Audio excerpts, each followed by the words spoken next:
Good morning students. BA first year की class में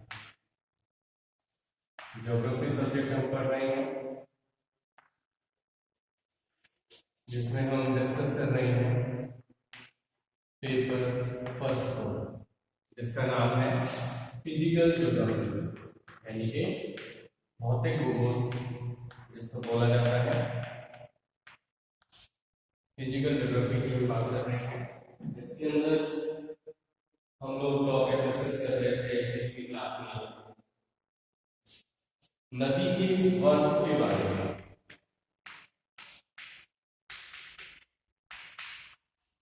नदी के कारण के बारे में हम बात कर रहे हैं, जिसमें पिछली क्लासेस के अंदर हमने नदी के जो अपरदन कार्य हैं, यानी कि इरोजनल जो वर्क हैं, उनको हम लोग डिस्कस कर चुके थे।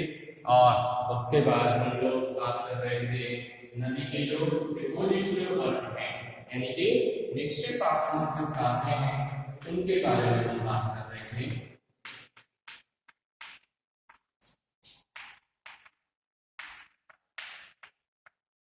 निक्षेपात्मक स्थल रूपों को हम डिस्कस कर रहे हैं।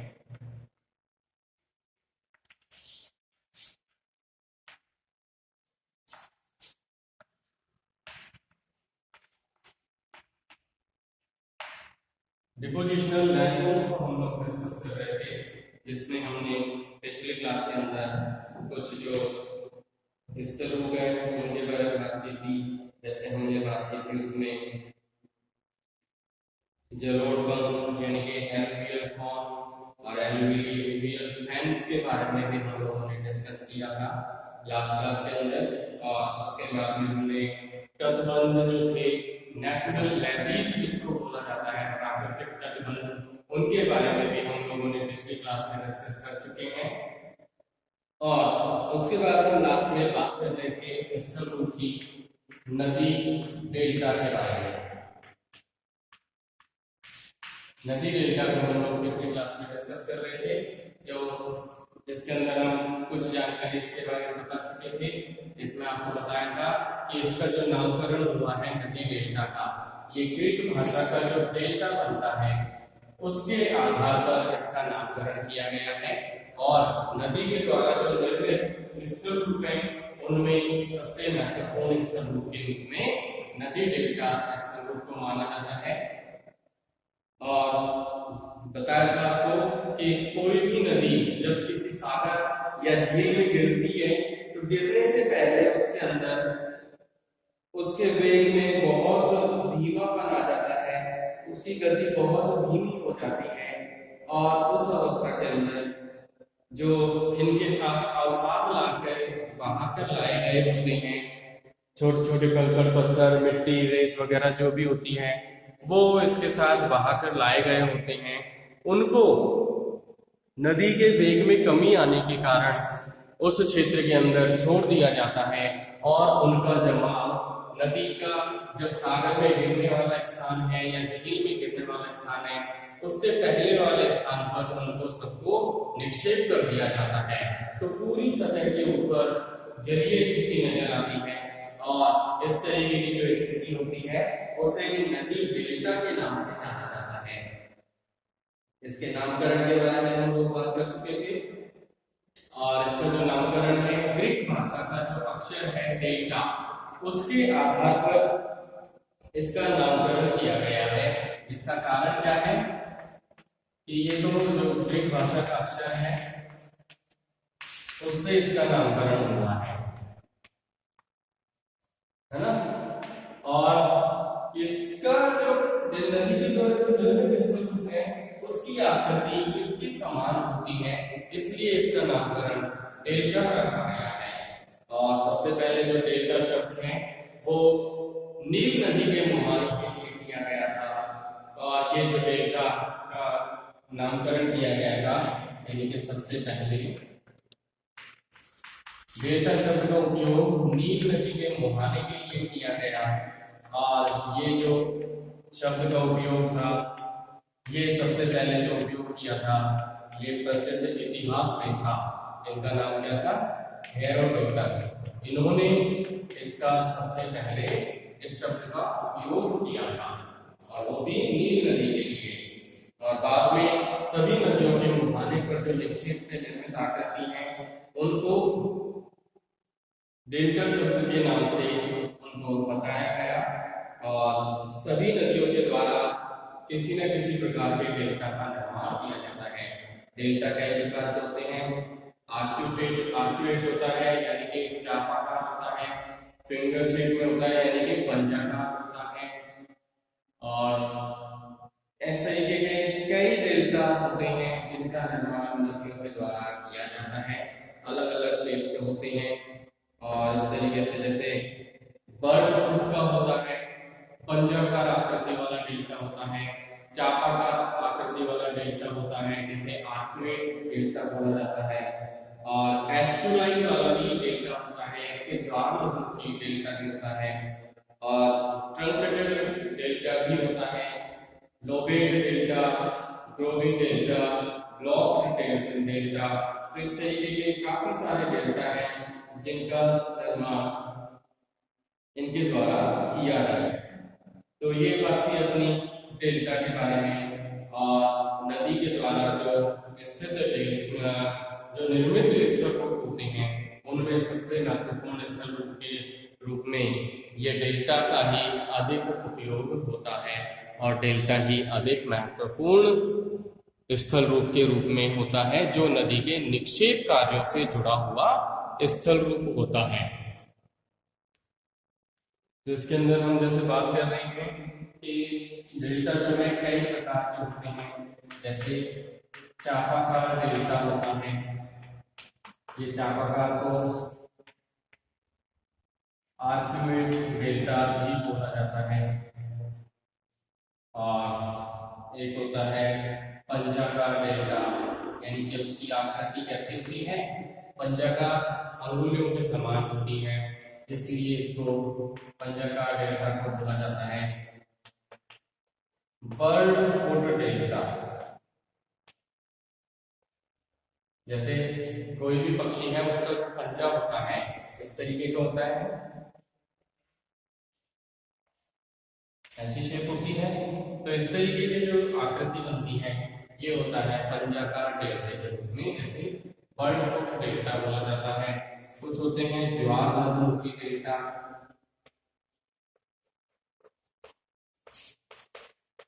जैसे एस्चुराइन डेल्टा के नाम से बोला जाता है, और वर्धमान डेल्टा होता है जिसे ग्रोविंग डेल्टा बोला जाता है,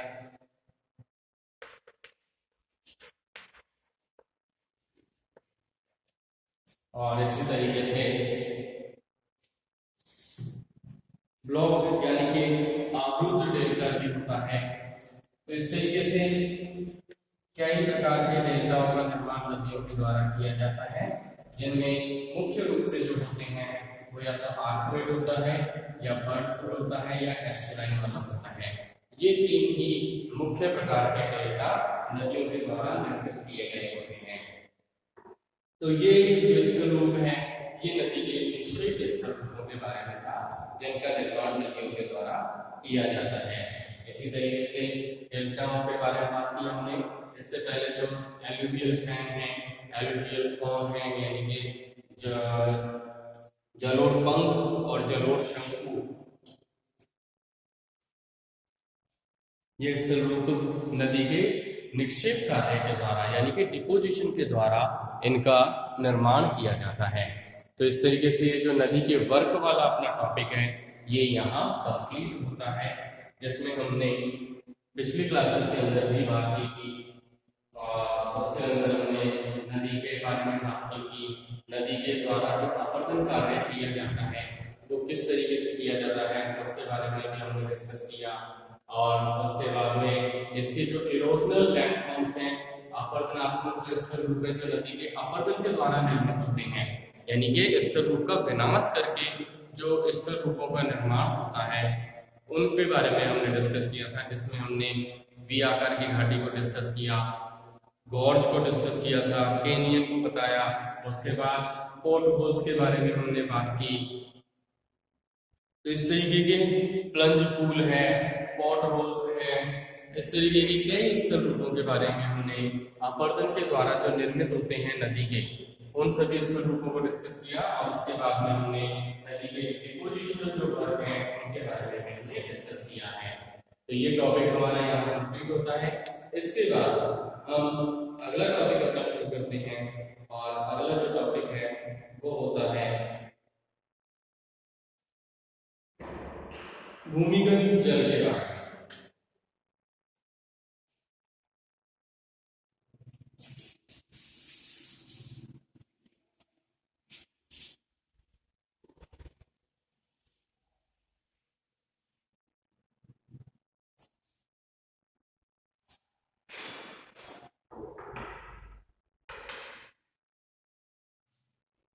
तो नेक्स्ट टॉपिक हम स्टार्ट कर रहे हैं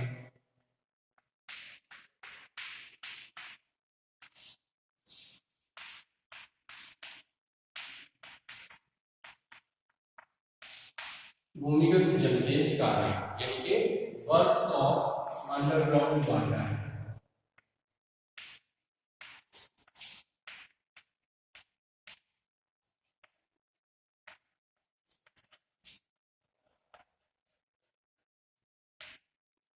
अंडरग्राउंड वाटर, भूमिगत जल। सबसे पहले हम बात कर रहे हैं कि व्हाट इज अंडरग्राउंड वाटर, भूमिगत जल कौन सा होता है। नाम से ही आप लोग समझ सकते हैं, भूमिगत यानी कि अंडरग्राउंड, ग्राउंड के नीचे, यानी कि भूमि के नीचे जो जल प्रवाहित होता है उसे ही नाम दिया जाता है अंडरग्राउंड वाटर, यानी कि भूमिगत जल। तो सामान्य रूप में जो इसकी डेफिनेशन है वो है कि पृथ्वी की ऊपरी सतह से नीचे भूपृष्ठीय चट्टानों के क्षेत्र और दरारों के अंदर जो स्थित जल होता है उसको भूमिगत जल के नाम से जाना जाता है। यानी कि पृथ्वी की ऊपरी सतह से नीचे, जो पृथ्वी की सबसे ऊपर सतह नजर आती है, इसके नीचे भूपृष्ठीय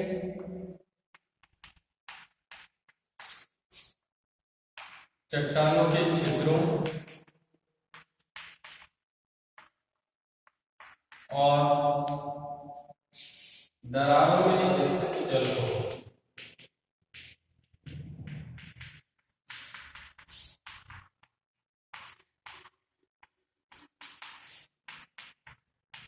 भूमिगत जल कहा जाता है।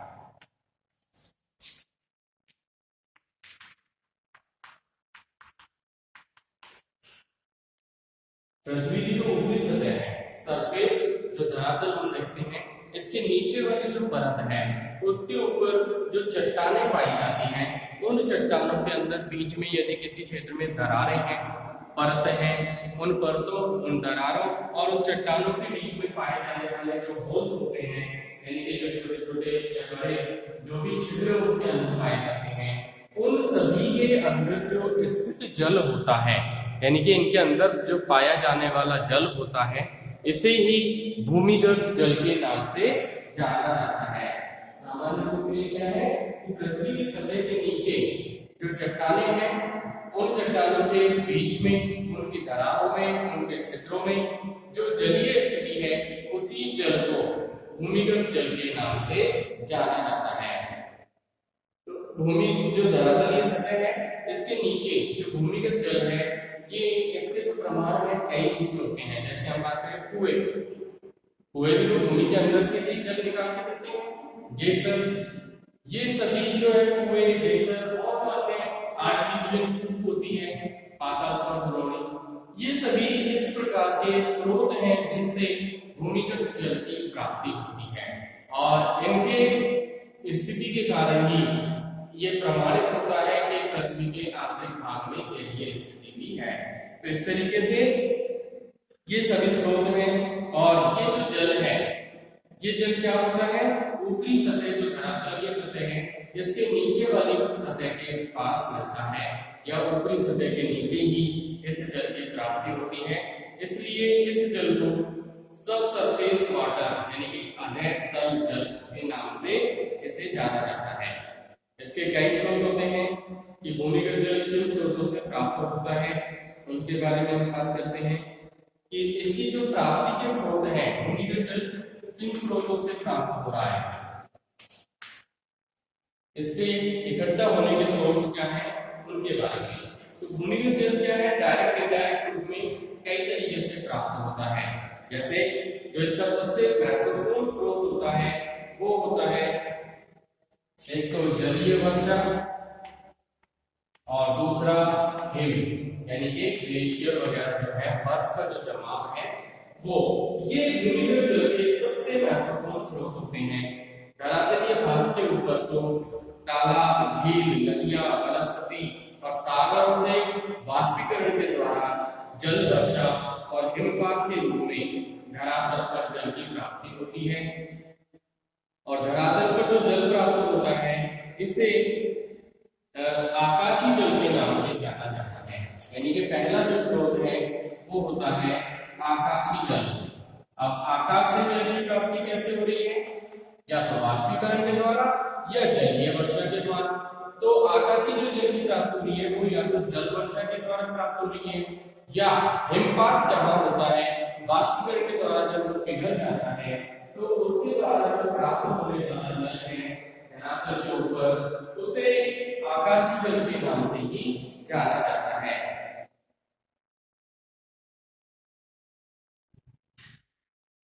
ये आकाशीय जल धरातल के ऊपरी भाग पे जब इसकी प्राप्ति होती है तो चट्टानों की जो संधियां यानी कि जो ज्वाइंट्स होते हैं, चट्टानों के जो छिद्र होते हैं, होल्स होते हैं, जो क्रैक होती है, उनके बीच में दरारें होती हैं, और जो चट्टानों के बीच में जो इसका बीडिंग प्लेन होता है वहां से होकर ऊपरी सतह से जल निचली सतह में यानी कि पृथ्वी के आंतरिक भाग में जाने लगता है। और ये जो जल है ये सतह के नीचे अपारगम्य जो चट्टानें हैं उन चट्टानी सतह पर पहुंचकर रुक जाता है। यानी कि ये क्या हुआ, ये ऊपरी सतह है और इसके नीचे ये सतह है। यहां से चट्टानों के द्वारा जल की प्राप्ति होती है ऊपरी सतह के ऊपर, और उसके बाद में ये जल इस निचली सतह पे आएगा।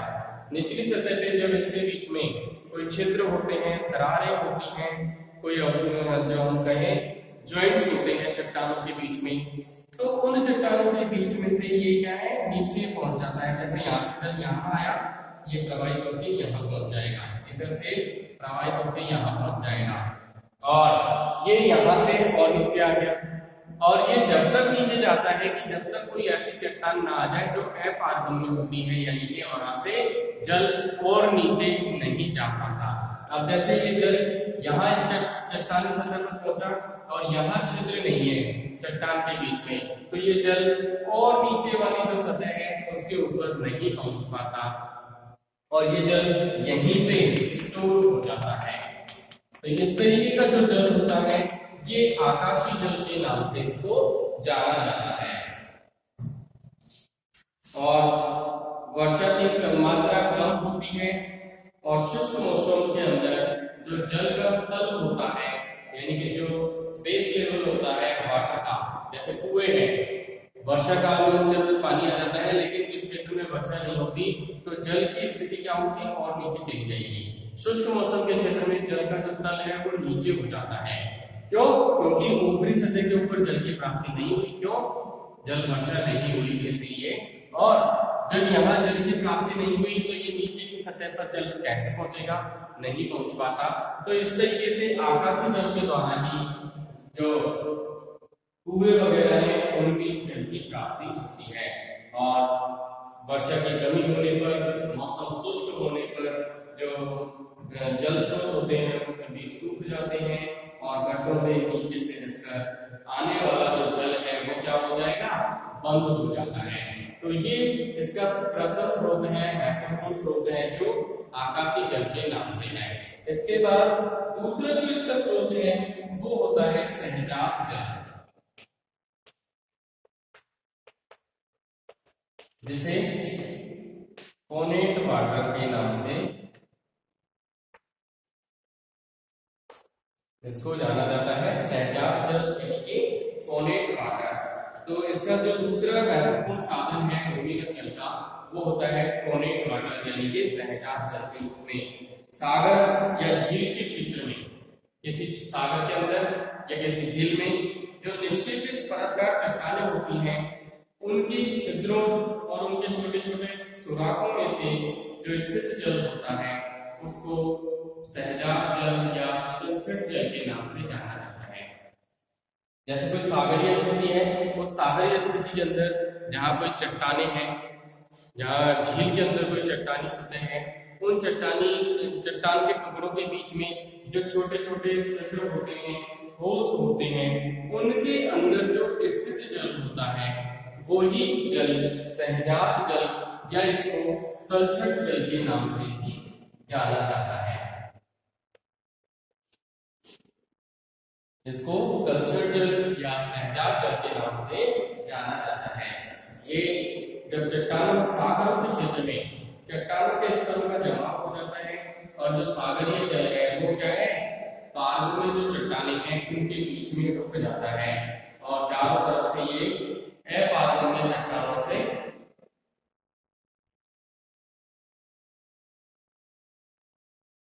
ये जो क्षेत्र है ये अपारगम्य चट्टान, यानी कि इनसे जलीय स्थिति नीचे नहीं जा पाता, इसलिए ये कैसी अपारगम्य चट्टानों से घिरा हुआ भाग होता है। और जब पृथ्वी के आंतरिक भाग में कोई उत्थान होता है तो ये चट्टानें ऊपर उठ जाती हैं और इनका जो भूमिगत जल है वो नीचे वाला जो जल है उससे मिल जाता है और इस तरीके से इस जल को ही सहजात जल के नाम से जाना जाता है। इसके बाद तीसरा पार्ट आता है,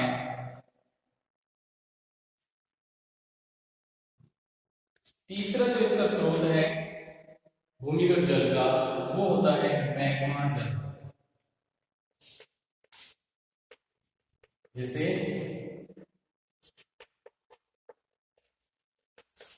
मैग्मेटिक वाटर के नाम से जाना जाता है। ये मैग्मा जल है, मैग्मेटिक वाटर से इसको बोला जाता है। तो पृथ्वी के आंतरिक भाग में जहां ज्वालामुखी क्रियाएं होती हैं उनके कारण जो गर्म मैग्मा होता है वो चट्टानों में प्रवेश करता है और चट्टानों में जो प्रवेश करता है तो वहां वाष्पीकरण की प्रोसेस होती है, यानी कि वाष्पीय जो पदार्थ है वो घनीभूत होकर भूमिगत जल में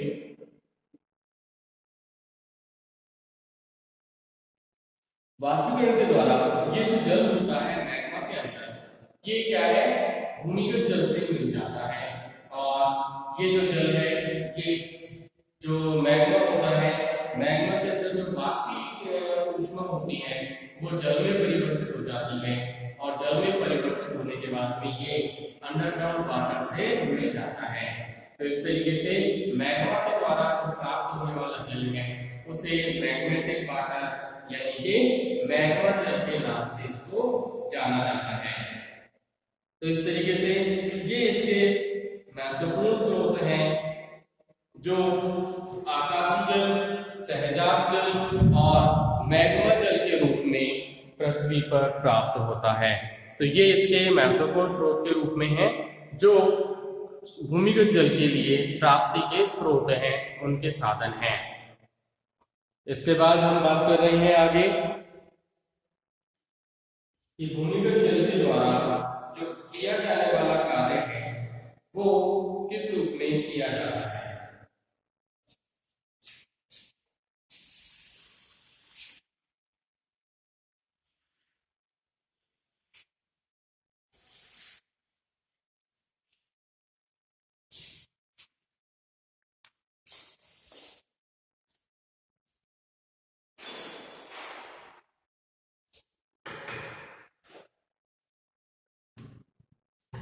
नेक्स्ट हम बात कर रहे हैं भूमिगत जल के वर्ग के बारे में, कार्य के बारे में। तो भूमिगत जल के द्वारा जो किया जाने वाला कार्य है वो उतना अधिक इम्पोर्टेंट नहीं होता। क्यों? क्योंकि वो अन्य जो प्रक्रम है, जो अन्य फैक्टर है जैसे नदी है, पवन है, ग्लेशियर है, इनके द्वारा जो निर्मित स्थल रूप होते हैं ये पृथ्वी की सतह के ऊपर दिखाई देते हैं, लेकिन भूमिगत जल के द्वारा जो निर्मित स्थल रूप होते हैं वो भूमिगत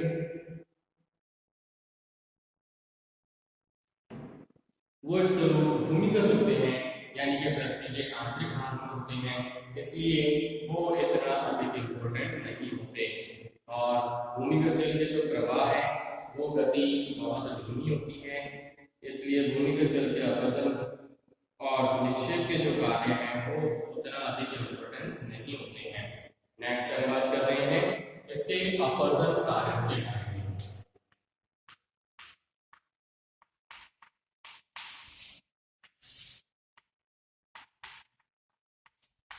इरोजनल वर्क के बारे में हम बात कर रहे हैं, अपरदनात्मक कार्यों के बारे में।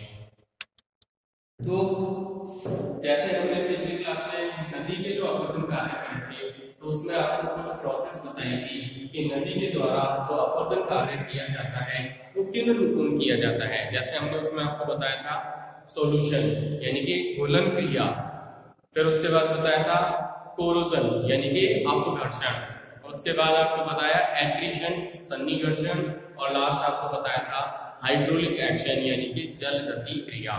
तो इस तरीके से इनकी प्रोसेस होती है, प्रोसेस के फैक्ट होते हैं कि कोई भी जो इस कोई भी जो फैक्ट है, जैसे जो वर्क करने वाला है, जैसे हम पढ़ रहे हैं अंडर ऑफ वाटर, तो भूमिगत जल के द्वारा जो अपरदन कार्य किया जाता है वो किन प्रक्रमों के माध्यम से किया जाता है उसके बारे में हम बात कर रहे हैं। तो भूमिगत जल के द्वारा जो अपरदन कार्य किया जाता है वो भी मुख्य रूप से 4 प्रोसेस के अंदर किया जाता है।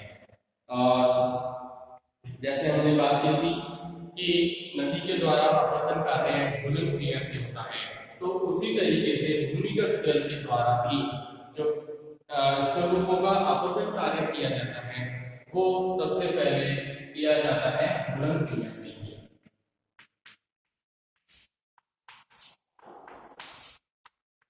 यानी कि सॉल्यूशन से उनका कार्य किया जाता है। तो घुलन क्रिया क्या है कि शुद्ध जो जल है वो रासायनिक दृष्टि से असक्रिय होता है, यानी कि इनएक्टिव होता है, और जब ये जल कार्बन डाइऑक्साइड की गैस के संपर्क में आता है तो ये एक सक्रिय घुल कारक के रूप में कार्य करना शुरू करता है। और घुलन क्रिया जो है सबसे पहले धरातल के ऊपरी भाग में शुरुआत होती है, धरातल की जो सतह जो है उसके पास में ये प्रोसेस सबसे पहले शुरू होती है, और जो घुलनशील खनिज होते हैं उनको चट्टानों से अलग कर दिया जाता है ये जो जल होता है इसके द्वारा। यानी कि इसके अंदर रासायनिक दृष्टि से तो कोई उतना इफेक्ट नहीं है, लेकिन जब इसके अंदर CO2 गैस का प्रभाव आया तो ये क्या है, चट्टानों के जो गुण हैं उनको अलग करना शुरू कर देता है, और जिससे क्या है चट्टानों की ऊपरी सतह के ऊपर छोटे छोटे छेद बन जाते हैं, छोटे छोटे छिद्रों का निर्माण होता है, और ये जो छेद होते हैं इनसे ही जो घुलक जल है वो धरातल के नीचे पहुंचकर चट्टानों में जो घुलनशील पदार्थ हैं उनको अलग करना शुरू कर देता है, जिससे चट्टानें क्या है ढीली पड़ जाती हैं, और ढीली पड़ने के बाद वो क्या है टूट जाती है। और इस तरीके से भूमिगत जल के अपरदन कार्य में सॉल्यूशन यानी कि घुलन क्रिया जो है ये महत्वपूर्ण कारक के रूप में होती है। तो घुलन क्रिया क्या है कि जब ये जल जो अंडरग्राउंड वाटर है, जब ये